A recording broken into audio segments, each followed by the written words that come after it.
ડિસેમ્બરના ધ્યાનમાં રાખીને અત્યારે સુરત શહેરમાં તમામ સુરત શહેર પોલીસ દ્વારા અને અન્ય બ્રાન્ચો દ્વારા સમગ્ર પૂરા શહેરમાં અલગ અલગ વિસ્તારોમાં ડ્રાઈવ ચાલુ છે, જેમાં ખાસ કરીને જેટલા બી નશાકારક વસ્તુઓ છે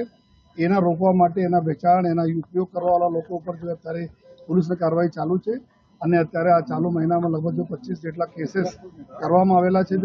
અને આમાં ખાસ કરીને અમે લોકોને ઇન્ફોર્મેશન હોય છે કે સુરતથી આંતરરાષ્ટ્રીય એરપોર્ટ છે ત્યાં બી અમુક બેંકોકથી સપ્લાય આવતી હોય છે અને અભી છેલ્લા રિસેન્ટલી 2 દિવસ પહેલા બી અને એના પહેલે બી 2 મોટા કેસીસ કર્યા, જેમાં એકમાં 17 કેજી હાઇબ્રિડ ગાંજો અને બીજામાં 9 કેજી હાઇબ્રિડ ગાંજો મળ્યા અને એના સાથે તમિલનાડુના આરોપીઓ હતા આ બધા પકડાયા આ બધી કિંમત મિલાવી લગભગ 9 કરોડથી વધુની કિંમત એરપોર્ટ ઉપરથી રિકવરી થઈ અને એના સાથે સાથે અમે લોકો ક્યાં સપ્લાય થાય છે, કેવી રીતે ક્યાંથી આવે છે